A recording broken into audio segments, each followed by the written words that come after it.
Welcome again, everyone. At this point, I would like to introduce my fantastic colleague, Simone Jacek. Simone is our Director of Diversity, Equity, Inclusion, and Belonging. She's going to come up and give our land acknowledgement.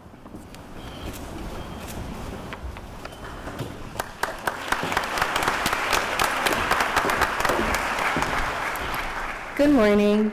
Before we begin, let us acknowledge that we are joining from locations originally inhabited by Indigenous people.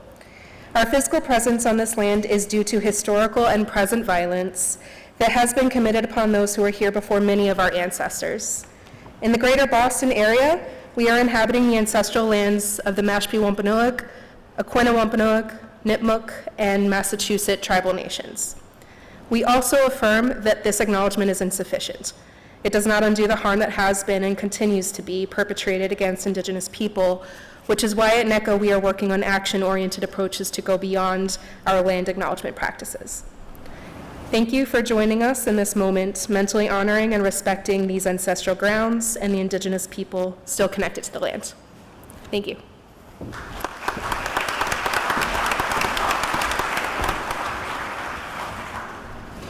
Thank you again, Simone. I want to just take a couple minutes just to talk to our students and all of your guests that are here today. Again, we are so excited to be celebrating you all and to see you here. I'd like to thank the guests, friends, and family members in the room. The students that are seated here today are passionate about serving others, and they're thoughtful in how they approach their studies and work. I find working with this crew of students that you lead with intelligence and kindness. So to all of your parents and guests and friends in the room, I'm sure you're very proud. I'm so happy to have you here today. I'd also like to take a moment to thank all of the NECO faculty, staff, and administrators who are here today. I have to give a special shout out and thanks to my colleagues in Kappa who have been working so hard to put this event together today. So thank you all. And now to you, the NECO class of 2027. It feels like just yesterday that we were interviewing you and you were starting for orientation. And it's a little crazy to see you all sitting here today getting your white coats. I know what probably feels quick to me has in many cases felt like some long days and long nights for all of you, and I know you've worked really hard to get to this point. As I think about all of you and think about the program, you know, your experiences so far and your experiences moving forward will continue to be as unique as you all are. Regardless of kind of what's happened up to this point, I would encourage you all to take a pause. Take this moment, you know, you've completed this first year, you've completed the summer, and take a minute to recognize the work up until this point and to celebrate that. I know there's still a lot coming, but it really is a moment to celebrate everything that you've worked hard to do and to really kind of get you moving forward to the next things that are coming. There's a reason that we don't give you your white coat at orientation. And I'm sure you've experienced some of that reason. You've worked through a lot of different things to get here, and we're so excited to take this time with you.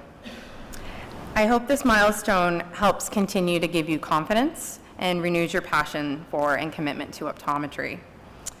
Will there be struggles ahead? Absolutely. I know in speaking to some of you recently, there's that feeling that all first year going into second year classes feel that fall of second year. I know it's creating some angst, but I also know that you have this. Your classes worked really hard. I know you work well together and independently. You've done a lot of studying and a lot of transitioning, and I know you're going to do great ahead. I encourage you to remember the moments like these, especially in those difficult times, to remember why you're here and why you're doing this. I know I'm incredibly proud of all of you, and I can't wait to see what you do next, so I just want to offer my congratulations. I would claim to be the most excited person in the room, but that honor always goes to our next speaker. At this point, I would like to welcome Dr. Howard Purcell, our President and CEO.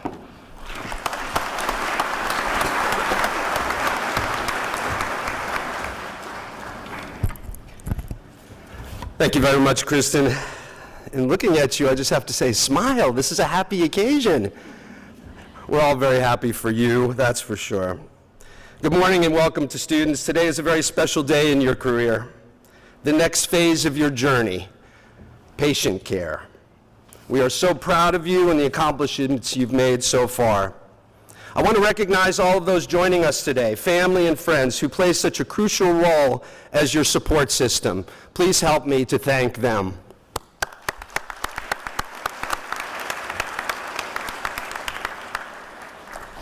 Today you'll receive not only your white coat, but also your clinical privileging letter.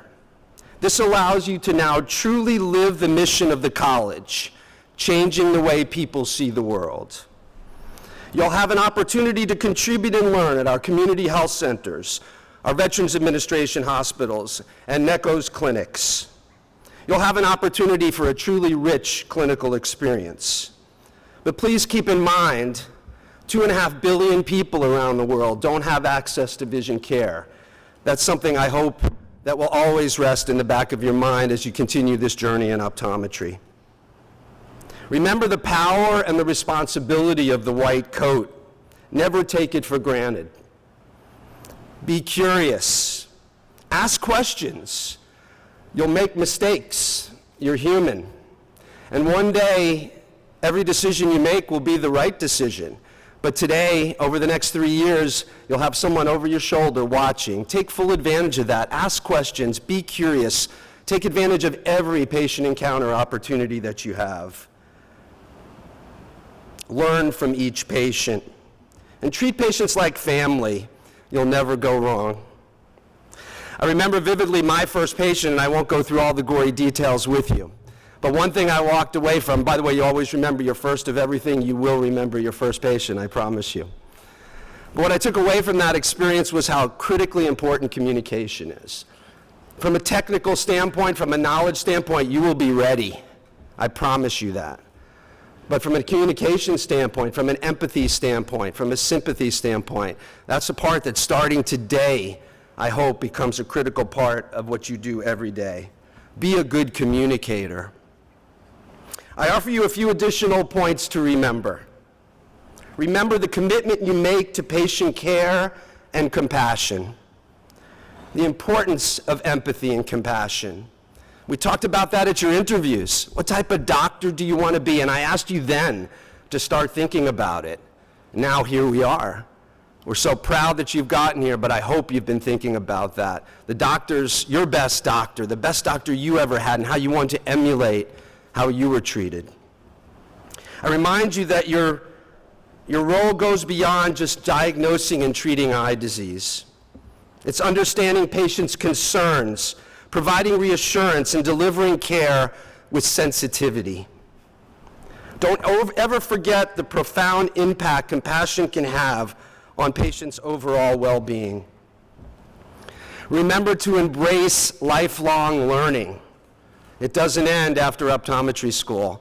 And with the pace of information today, it's all we can do to keep up. I hope you'll remember that lifelong learning is critical and always evolving. Remember your ethical responsibilities and integrity, because your trust that you can build with your patients, the respect you can build with your patients, ultimately lead to better outcomes. Remember collaboration and teamwork. It's such a critical part of the medical community, and you will be in the heart of that. The value of working collaboratively with other healthcare professionals, fostering professional relationships, and appreciating the interdisciplinary nature of healthcare and optometry. And it was already mentioned once, and I'll mention it again. Remember your personal well-being and your balance that we have to create, all of us. Acknowledge the demanding nature of the optometric profession and the importance of maintaining a healthy work-life balance. I encourage you to prioritize your own well-being, seek support when needed, and develop strategies to manage stress. It's something we all have to do. Remember, your ability to care for others is linked to your own health and happiness. Strive to make a difference, your impact. Strive to give back, your responsibility. Strive to be the best you can be. Strive to always care. I promise you, your patients can tell. What kind of doctor will you be? I'll leave you with just a thought. I happened to have the wonderful opportunity to attend the Massachusetts Commission for the Blind intern graduation ceremony. And the amazing Janet Lebrecq, who many of you know her name is on our Low Vision and Vision Rehabilitation Center. She's the previous commissioner of the Rehabilitative Service Administration under the Obama administration and a board member at NECO. And to the group, she said something that I think is very appropriate today. The pathway to prosperity is through experience. Take advantage of every opportunity you have. Now it's your time to make your mark. Congratulations to all of you.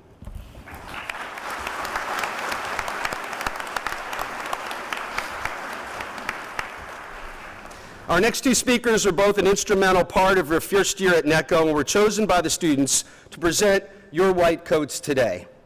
I would like to introduce Dr. Maureen Hanley, Associate Professor of Biomedical Sciences and Diseases, who will be presenting. She was intending to present along with Dr. Jen Riley. Dr. Riley, unfortunately, is unable to be here. She's a little under the weather, but I know that Dr. Hanley will do her usual fantastic job. Please welcome Dr. Hanley.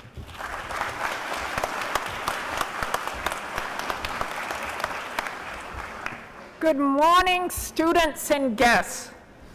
For those of you who travel far to be with us, welcome to the beautiful city of Boston, the home of the World Championship Boston Celtics, and also the home of the New England class of 2027. I am very honored to be chosen, along with Dr. Riley, to present you with your white coats. I have 4 grown sons, and I have sat through a lot of long and boring speeches, so I will try to keep mine short and sweet. What does a white coat mean to me, and what will it mean to you? To me, the white coat symbolized the responsibility to do my absolute best for my patients. I felt joy when things went smoothly and patients left happy and could see well. I felt sadness when patients would come in and just say, I need a new pair of glasses. I can't see well. And I was not able to help them with glasses because they had a serious eye problem. I felt excitement when I saw something I had never seen before. I remember with my short white coat, looking in and seeing a patient with leukemia retinalis. And what that means to people in the audience, instead of your arteries and veins looking red in the back of your eye, they were white. And it was like, oh my God. But don't say, oh my God, or I've never seen this, or you'll get the evil eye from the preceptor. Because you always got to remember, when you see something new, or you take out your first foreign body, there's a patient, a human soul with those eyeballs, and they're the top priority, not you. And as you go through with your short white coats, there will be days of embarrassment and frustration. I can remember being my short white coat, and back, I'm a little on the older side, back in my short day white coats, when patients went for cataract surgery, there was no implant. Nowadays you go, they put a little plastic in your eye and you see well. Back then there were thick, thick glasses from my students, anywhere between plus 13 and plus 18, and usually there was a lot of cell. And the poor gentleman just asked me to adjust his glasses, because they were a little tilted. Well, I broke the nose pad, the whole nose piece, and he couldn't wear them. And we didn't have an extra frame to put them in. Took 2 weeks. Luckily, we had loaners. We'd have plus 12, plus 14, plus 16, but none with any cell, but he had to go home with that. I was frustrated. I was embarrassed. Still not good at nose pads, but I do try my best. So then my white coat got longer. I went and did a hospital-based residency. The white coat was a little longer, bigger pockets. Great bonus, because when you went to the wards, you could carry all your stuff in your pockets and your hands, and you didn't have to make 2 or 3 trips.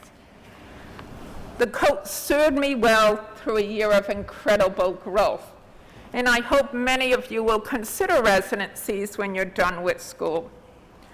But it was as a preceptor that I loved my white coat. It was like an extension of my personality. I never thought, what dress am I going to wear today? Because as you know, I'm no fashionista. The white coat covered everything. I carried my occluder. I had a personal scleral depressor. And when I bought my white coat, I always made sure it had a little hook. For those of you in the audience, this is depressed on the white part of your eye, your sclera. I had my occluder, so if someone said the eyes weren't straight on the patient, the student said, I could check it. I had my own 25 diopter lens. I made you buy a 20, but personally, on some patients, I like 25, so I carried my own. I always carried my prescription pad in the pocket, but that pocket didn't get used once we converted to computers, and everything had to be written on the computer. So instead, the cell phone got put in the pocket. So to me, the white coat is a wonderful thing, and it helps me to do my profession, which is hopefully get people to see better, and hopefully sometimes preserve both their health and well-being. So the longer the white coat, the more responsibilities, but luckily there was a larger paycheck. Before COVID, all the second-year students and above wore short white coats. And you could easily tell who was who was the doctor in training and who was the attending. But then COVID hit, and the white coats were put away. It wasn't practical to wash the white coats nightly. So what became the norm? Scrubs. And scrubs were fine. It was a little hard to tell who was in training, who was a medical assistant. It was hard to tell who was who, but no one really had trouble with me because I was a little older. They never thought I was a student. So for many, the white coats have stayed hidden for years as COVID continues to linger. You might not wear this white coat you received today for a year or two, depending on your clinic or your practice assignments. You'll never really wear them when you work with young kids. For some reason, they tend to frighten the young children. But before you start every clinic day, take a moment to look at it and remember what it represents. So I'll try to be hip, as my students know, not too hip, and I'll quote ChatGPT. The white coat you will soon don is more than just a piece of clothing. It symbolizes a commitment to the highest standard of care, compassion, and ethics. It's the reminder of the trust that patients will place in you and the responsibility you bear to honor that trust with integrity and respect. So whether you're wearing white coats or scrubs, today's ceremony symbolizes that you have completed your first year of optometric training. Congratulations on reaching this milestone in your optometric career. You are ready to see patients, to devote yourself to the wonderful profession of optometry. It is your duty to always continue to grow in knowledge to best help all your patients. To the parents, spouses, significant others, friends in the audience, please give your undying support to our students as they face a wonderful but difficult part of their life's journey, as they will touch the lives of many patients and hopefully help preserve the precious gift of vision. Thank you for your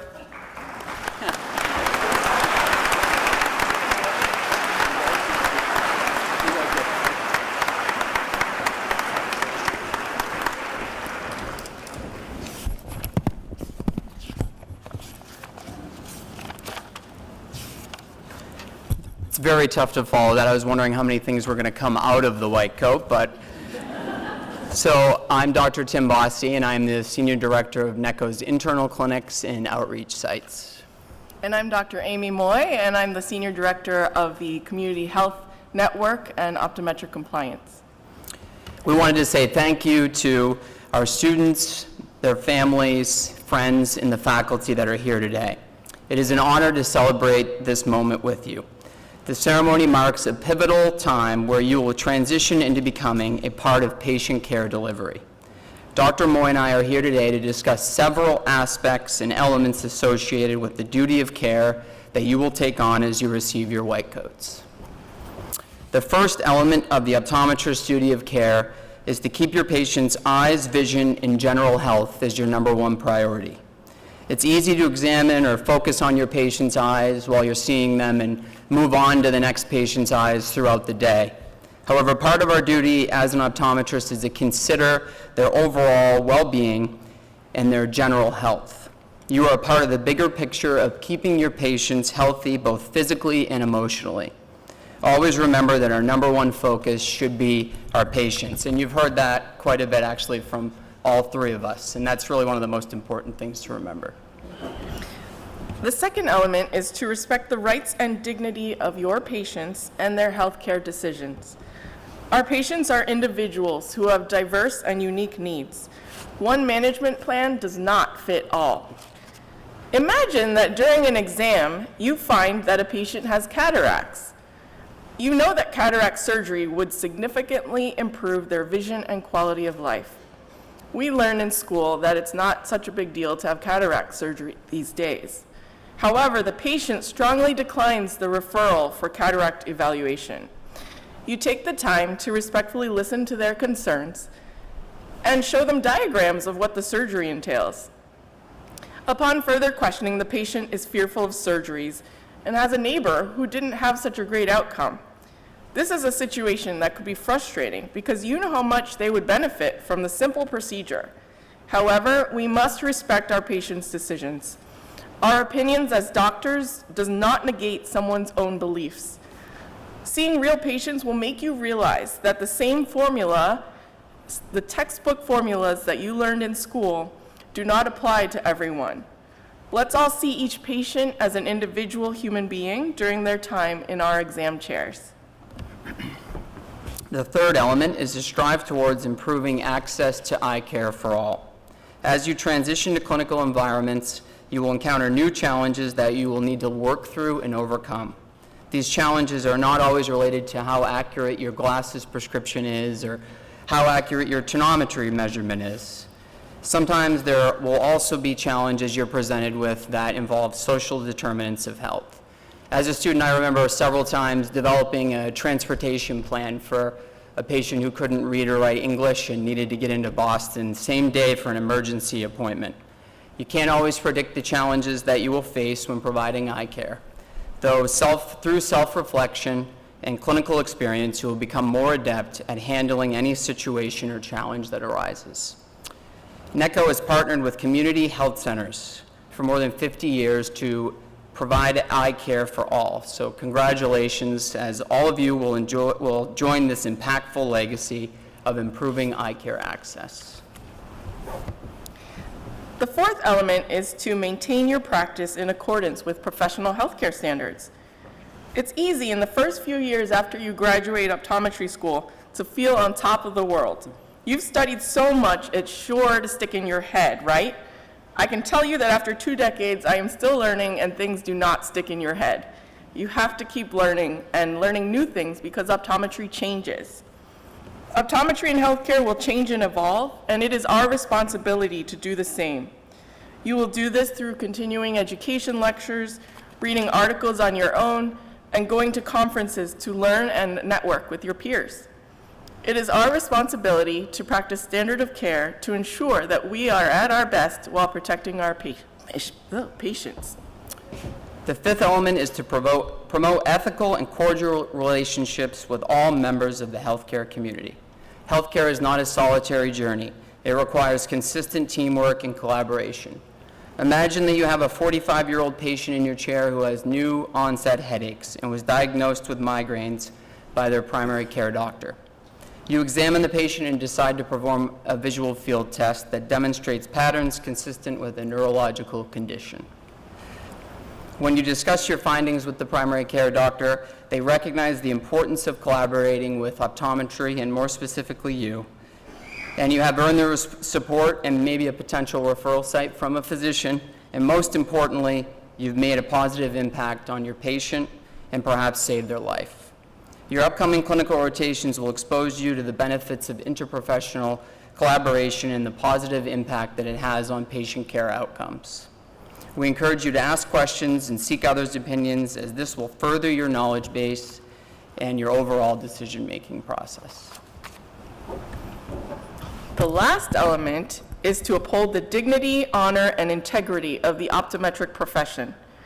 Whatever profession with whom we interact, we represent optometry. And you represent optometry. And you represent NECO as you go out into your clinical rotations. You might be asked at some point in your rotations what school or profession you're from. We know that you will make us proud, and you will be proud to say that you're from NECO. From today on, you have a duty to the patient first, but also to yourself and your profession to be the best doctor you can be. We hope that in caring equitably for your patients, you'll also find deeper meaning for yourselves. We are so immensely proud and grateful to be able to celebrate this milestone with you and your families today. Thank you, and NECO proud.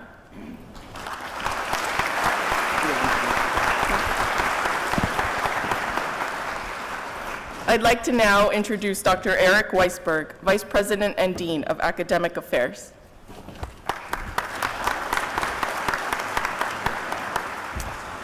Good late morning to everybody. It's great to be here. It's always wonderful to see the students, and it's even better to see you all with your families and friends.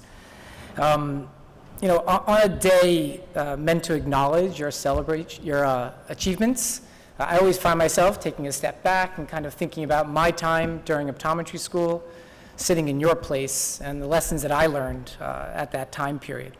With the benefit of hindsight, there are things that become a lot clearer over time. And I think about who taught me those things. And certainly, and not surprisingly, it was the faculty. And not just the knowledge base and the clinical skills, but also the attitude, the swagger, the emotions that are really required to deliver excellent patient care. The swagger I learned entirely from Maureen Hanley. So you guys are in really good hands when it comes to that. I always sit here and I think about the words, the insightful words that my colleagues share. And then, in my mind, I kind of think about what I would want to share with you. And I have a couple of different versions of the message that I share. I even have an alternative version in my pocket. But, as I sit here and I listen to everybody, there's always one message to me that sort of floats to the top. And it was the most important thing that I learned when I was a student. And it happened in my second year. And so I choose, and I apologize to my colleagues, they've heard the story before, but I can't imagine not telling it to you on this day. It's something that stuck with me for a really long time. So I'll tell you the story of when I learned this absolutely essential thing to provide good patient care. It was the late 1900s, 1993 actually, and I was in my second year of optometry school. I was about 24 years old, maybe 23. I looked like I was like 12 at that time. This job has weathered me a little bit. It was one of my first patient encounters. And, to paint the picture, you have to understand a little bit more about me. I was sporting a spectacular mullet, like spectacular. An octa mullet separates out in the back, like really, really sweet. And I was nervous, as many of you probably are for your first patient encounters. And a 24-year-old patient came in, and they were complaining about blurry vision, rubbing their eyes a lot. And, I was sporting my crisp white coat, went to take the patient. Things are going incredibly well until I get to refraction. So you guys will all realize that means it was going really well for about 7 minutes, right? Then I start doing the refraction and can't get them to see 20/20. 1 was 2, 2 was 1, things were the same. You know, I was like up to like what's better, like 26 or 27, and you know, started like sweating, getting super nervous, thinking to myself, like, what am I doing wrong, right? At that point, I did not have the confidence to think maybe the patient actually had something wrong and it wasn't me. So I kept going through the motions over and over, and it was probably like 35 minutes of me trying to refract this patient. You could tell they were getting frustrated. They could tell I was getting frustrated. It was not a great situation by any means. So eventually, I gave up. I walked out, presented to the preceptor, explained the situation, and it took the preceptor about 2 seconds to bestow knowledge upon me, and basically said, it's keratoconus. Right? Keep in mind, of course, preceptor had never met the patient, seen the patient, but they knew based on the presentation. Ordered topography, took them out, did the topography, confirmed keratoconus. At that point, and thankfully and rightfully so, preceptor took over, finishes the exam, talks to the patient, explains things. I'm sitting in the back, and patient leaves. And I go to my room, you know, with shame. And preceptor is in her office, and I sort of go out sheepishly to kind of, you know, apologize, make up some excuses, not feeling great about myself at that moment. And it took the preceptor about 1 second to bestow wisdom upon me at that point. And what she said was, stop thinking about yourself. You know, think about the patient. Think about this 24-year-old person who just left with a scary word that they wrote down on a piece of paper. Think about this person going home, explaining to their significant other, perhaps with their kids, you know, listening from a different room. Think about them going to sleep at night, right, with their mind wandering about what this actually meant. And that was a really impactful moment for me, because I think until then, I thought about other people, but it really brought home this point that Dr. Hanley said, behind the eyes, there's a human soul. And if you think about the patient and put them first, but more importantly, think about them as a person with all these other things, these wants, these needs, these successes, these failures, these desires, these stresses, whatever it is that's going on in their life, but think of them as a human being, you will always provide outstanding patient care. And that to me was this sort of message that I'd never forget. Sure, recognizing keratoconus will make me a better doctor, and incidentally, I'll never miss keratoconus again as well from that day. But thinking about the impact that it has on the person is going to provide enable you to see and provide better care. You know, we always come together as a community on this day to rightfully celebrate your accomplishments, and you should, absolutely. But keeping in mind, your accomplishments are all about the people that you're going to impact in the way that you're going to help them. So enjoy today. You absolutely deserve it. And never forget who comes first. So on behalf of the entire faculty, I just want to extend a huge congratulations for achieving this milestone. At this time, we're going to present your white coats. So to my left side of the stage, I'd like to invite Dr. Hanley. And the clinical privileging letters, I'd like to invite Dr. Purcell, Drs. Moy and Bossi to the right side of the stage.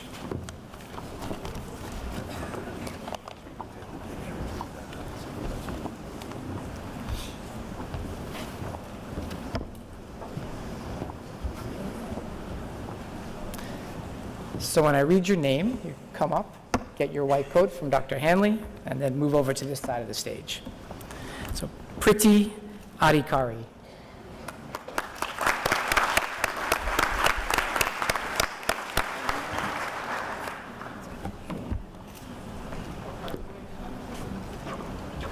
Sarah Ahadi.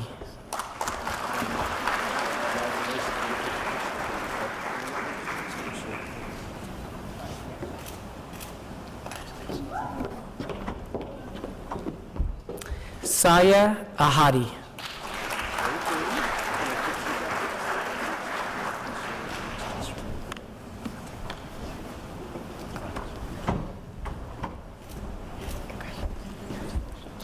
Loveth Alibaru.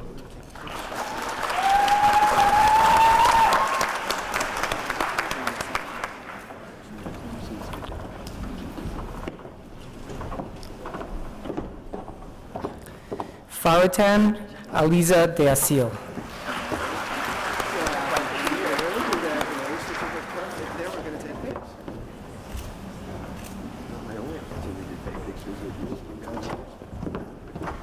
Kristen Andrews.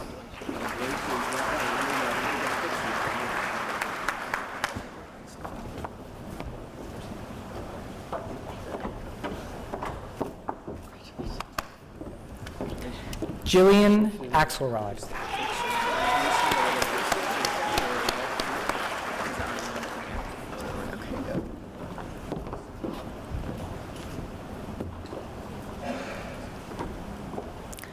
Alexandra Baran.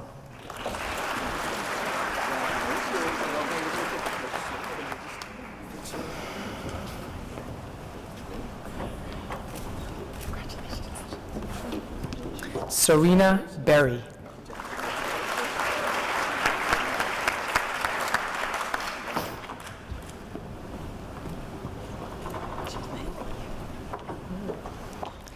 Amanda Bernardi.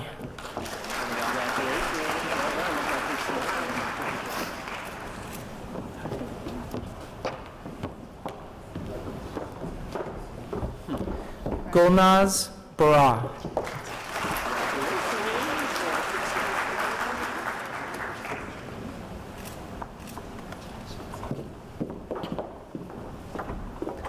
Max Blumenstein.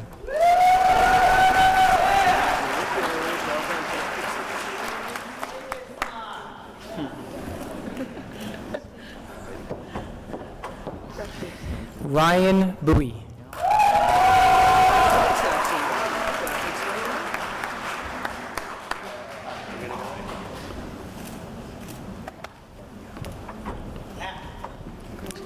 Maeve Burke.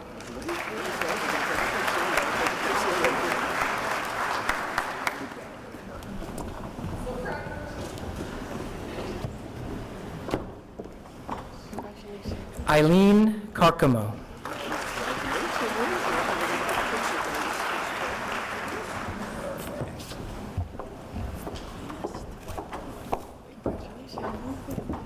Elizabeth Carlson.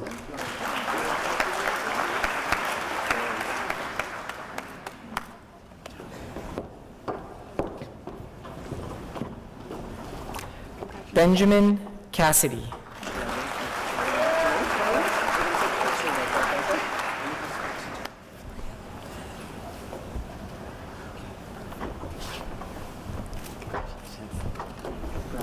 Addison Chan.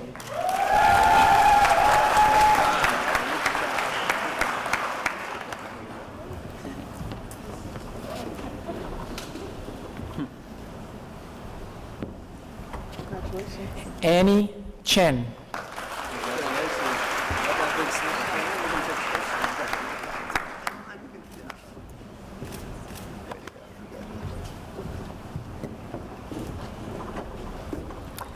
Austin Yichun Chang.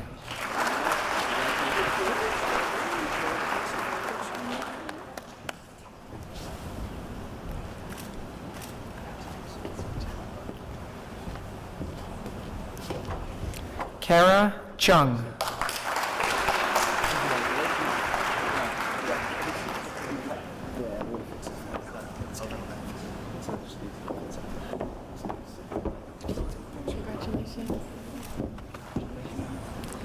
Brett Corner.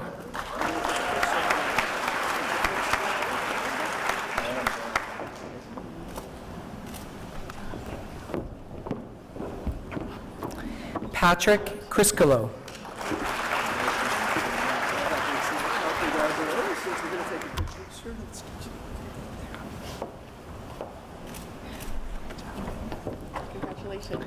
Maggie Dang.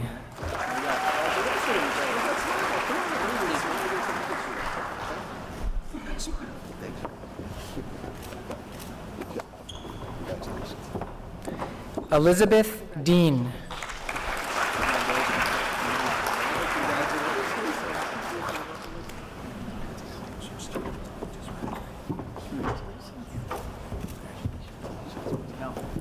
Emmanuel Despines.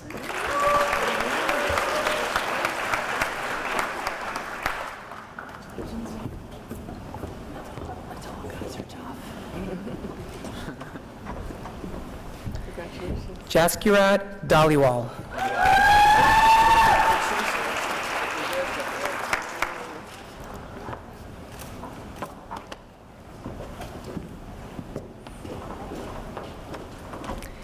Alessia Debona.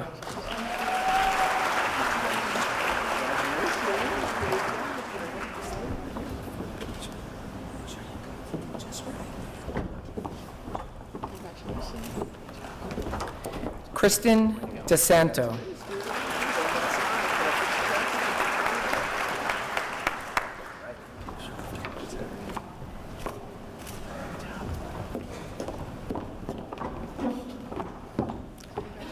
Anna Lauren Dorius.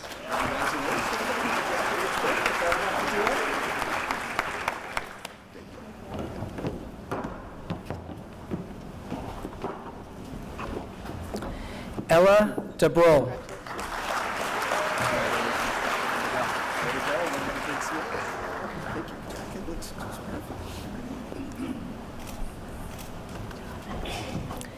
Gabriella Dudek.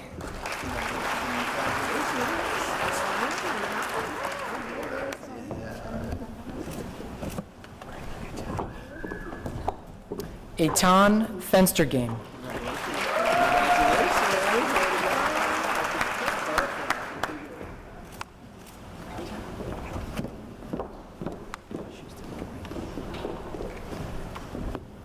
Kate Fiander.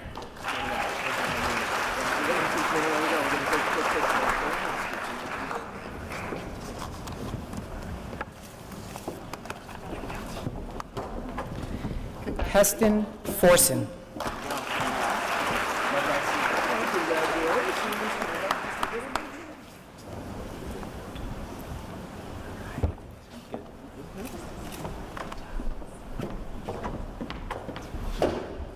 Georgia Fawcett.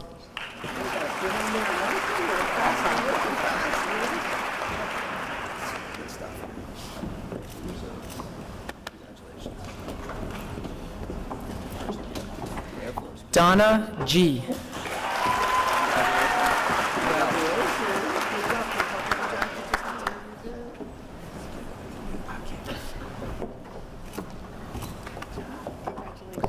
Madeline Gassi.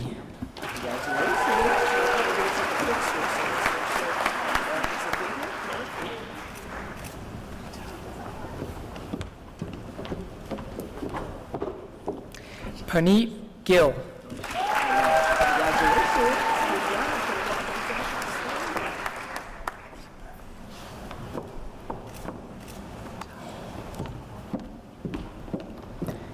Rahavi Yanasegar.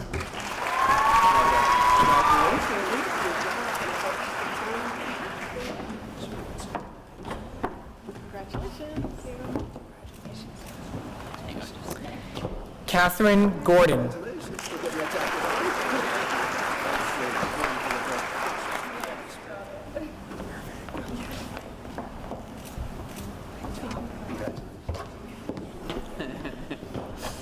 May Grochowski.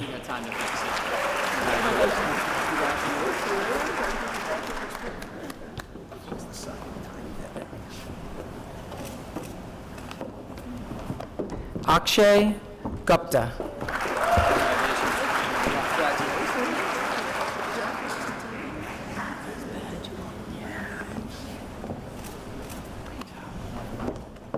Rashmi Gupta.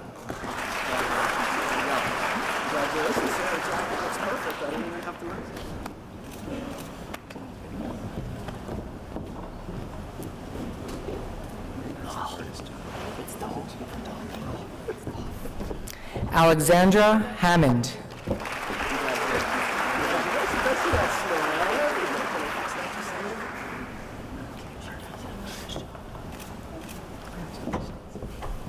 Anna Hartig.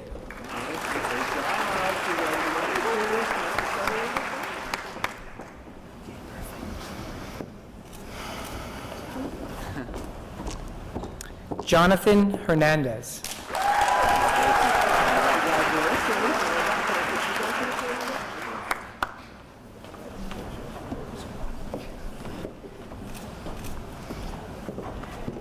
Jenny Ho.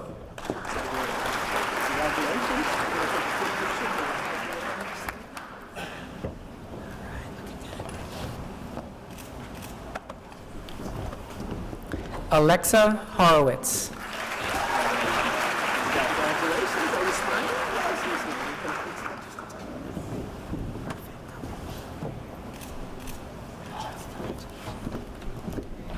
Amy Hong. Congratulations to you. Can I help you with it? Just excellent. You're looking at this picture the rest of your life. Something like that. Maureen, you okay? Michael Huang.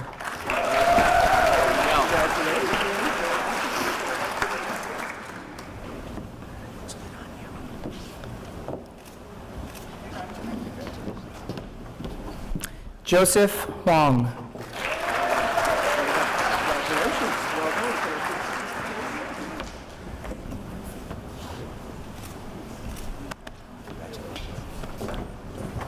Yumna Isaacs.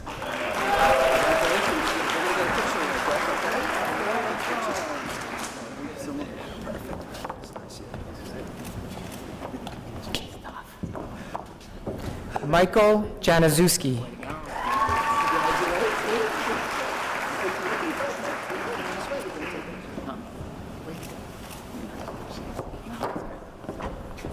Alapaka Jakar.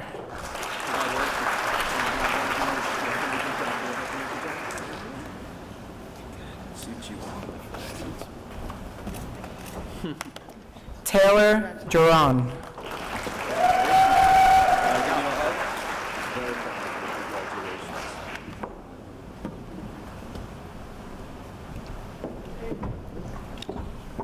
Ali Kanan.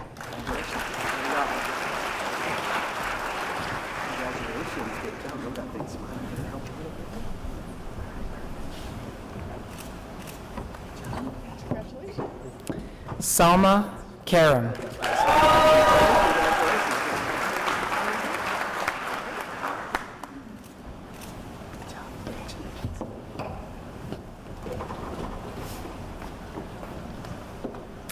Jory Katz.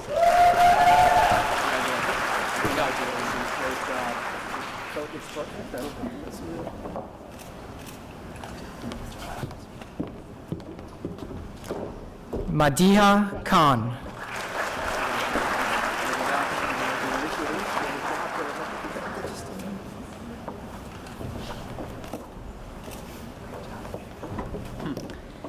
Nayusha Corsid.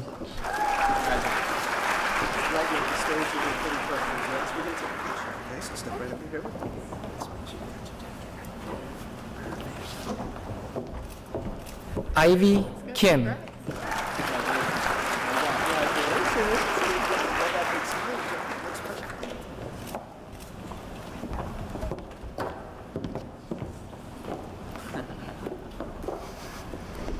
Aaron Kinney.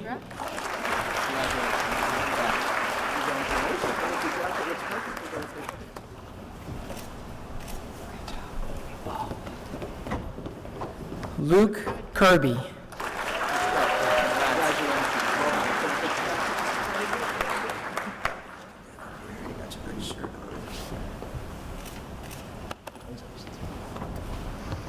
Anya Copera.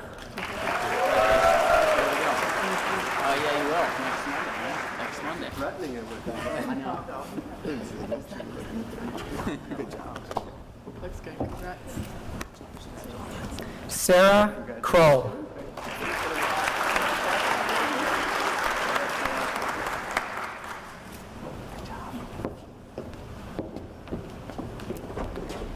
Shelby Laitapaya.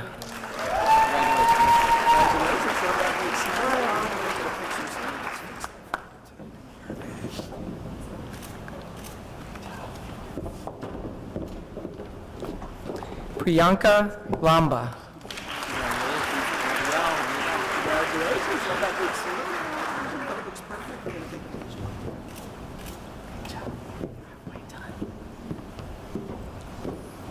Kyle Lanzalo.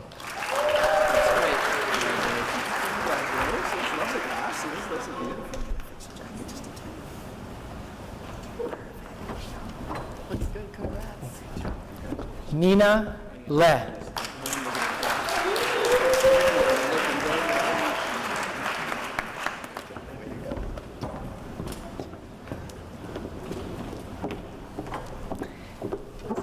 Kyle Lever.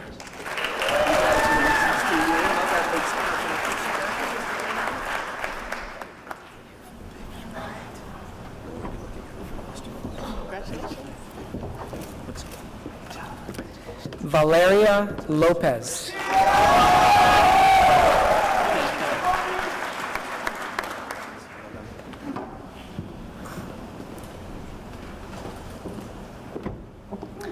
Sarah Ma.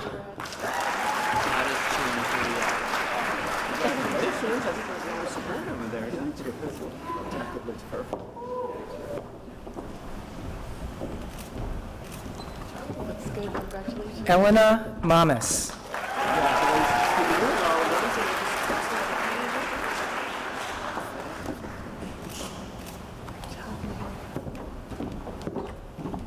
Michael Mansour.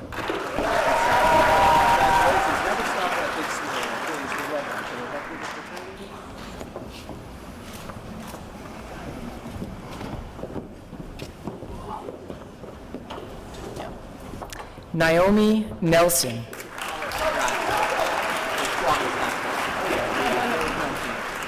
Mix you up to make sure everything's looking good there for you. Congratulations, well done. Megan No.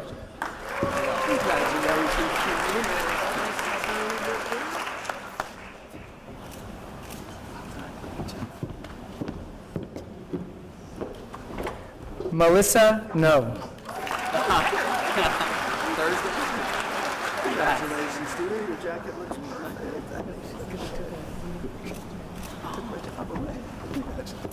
John Wynn. Congratulations to you.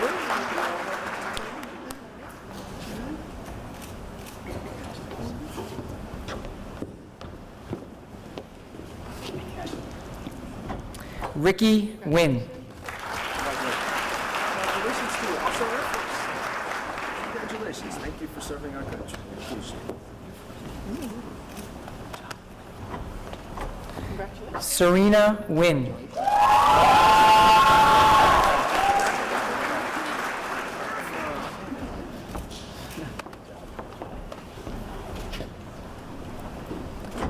Aya Nure. Congratulations. Love that big smile.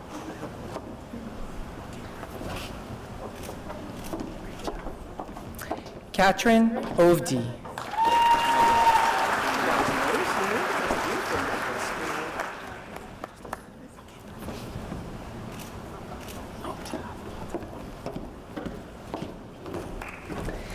Malini Patel.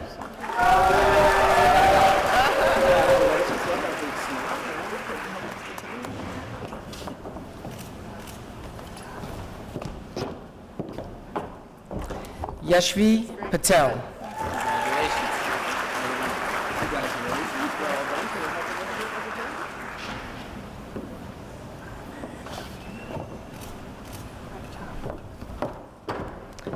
Bianca Perella Arias.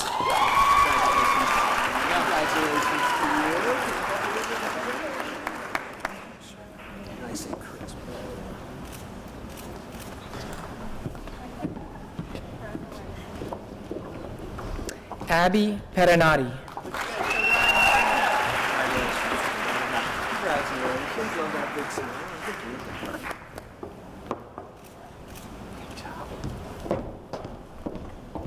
Carolyn Pezza.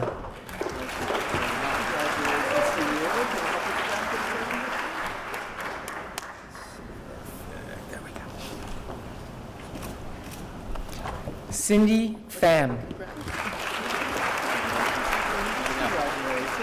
that big smile. You need to keep that around for all of us. There we go. Look at that. Courtney Holson.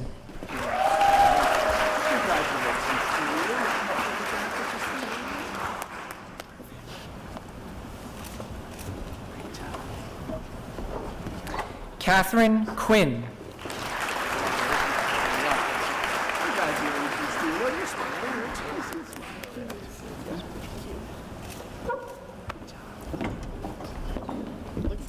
Yaspreet Raghubans.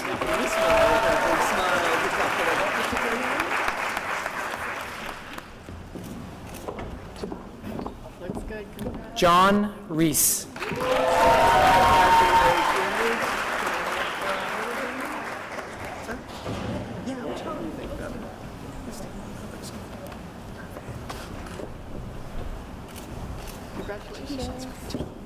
Autumn Richardson.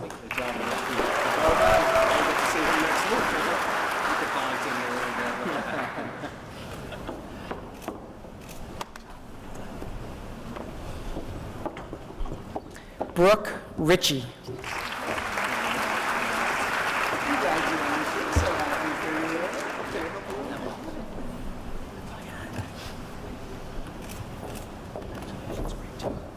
Matthew Rothpan.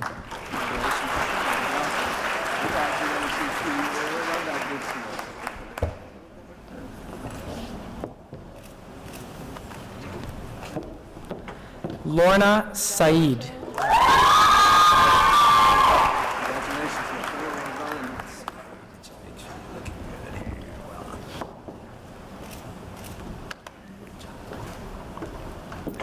Sarah Scott.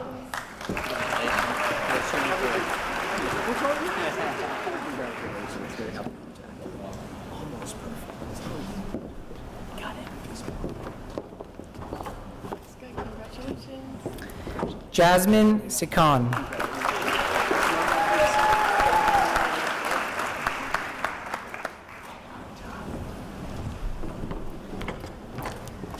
Ashmeet Singh.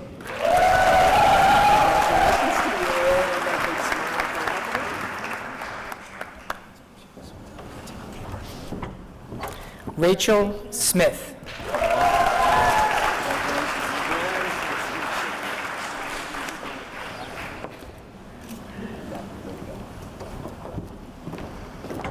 Harveen Sran.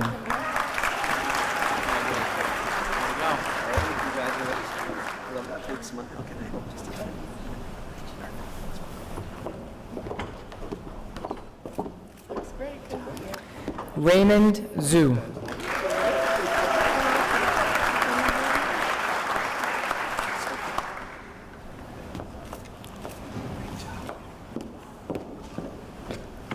Stephanie Soljak.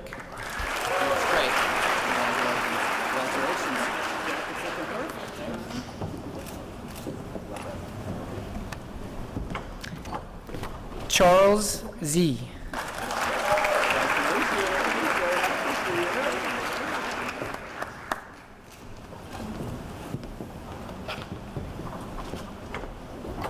Marlena Takes.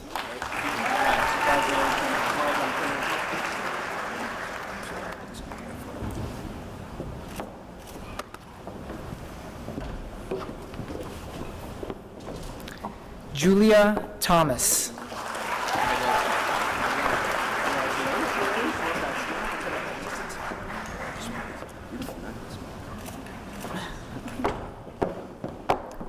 Vivian Tran.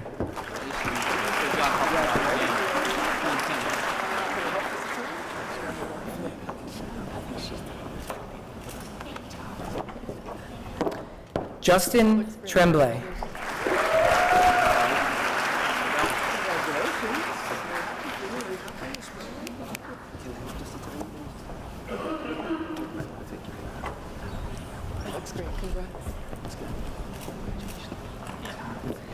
Selena Sang.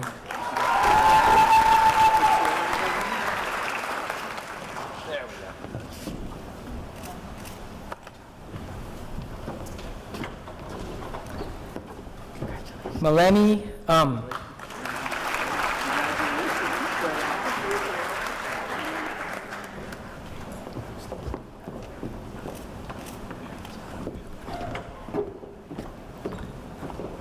Tanya Umashankar.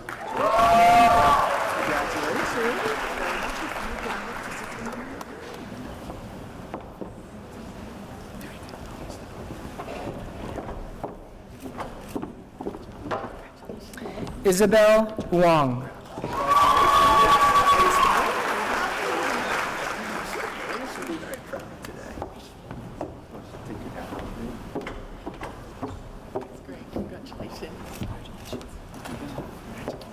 Subisika Vasanthakumaran.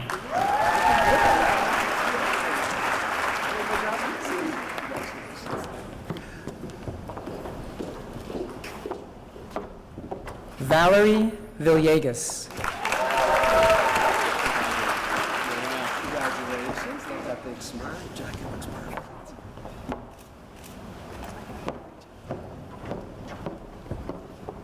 Ryan Weber.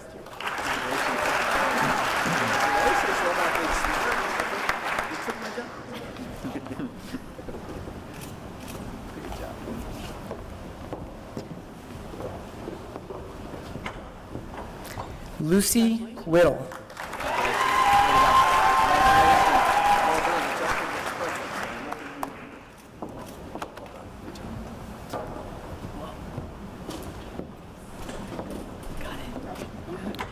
Kelly Wilson.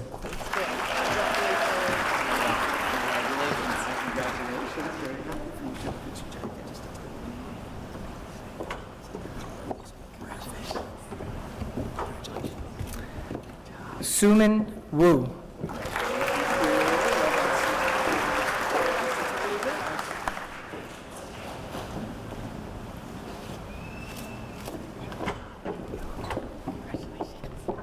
Liang Shao.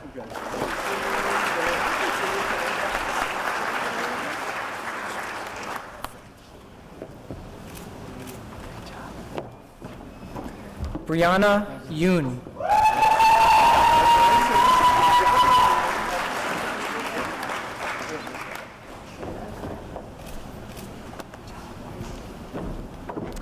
Michelle Zwo.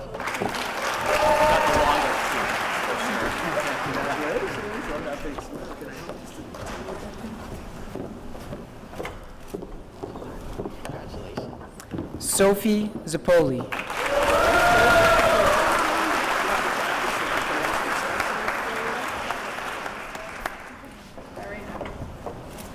Looks great, congratulations.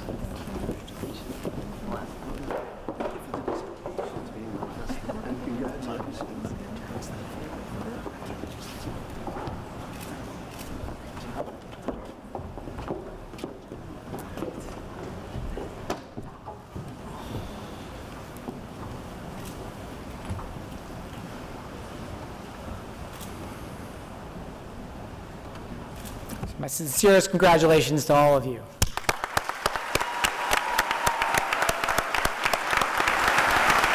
Dr. Patel.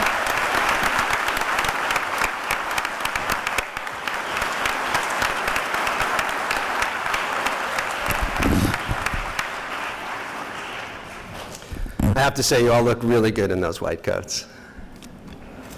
Congratulations on earning your white coat and clinical privileges. Wear your white coats with pride and compassion.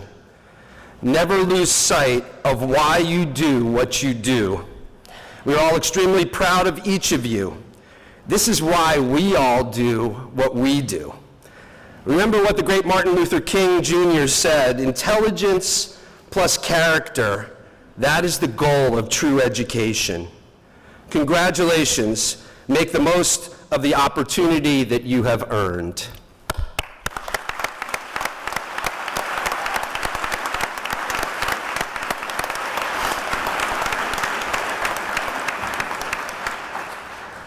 Students, please join us for a group photo and then return back to join your friends and family at our reception.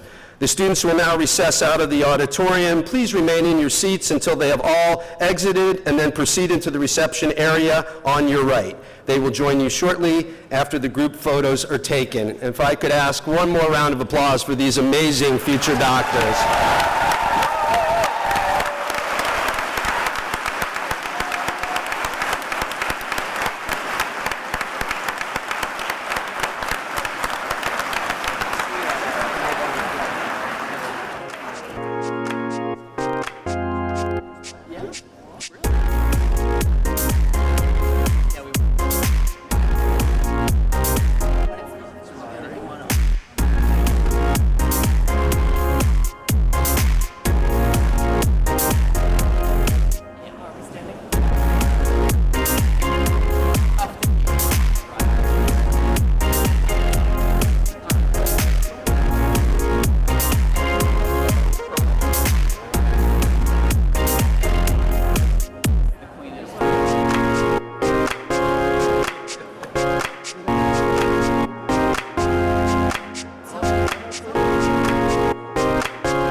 Did you catch the part? How it got long? I was wondering why you kept.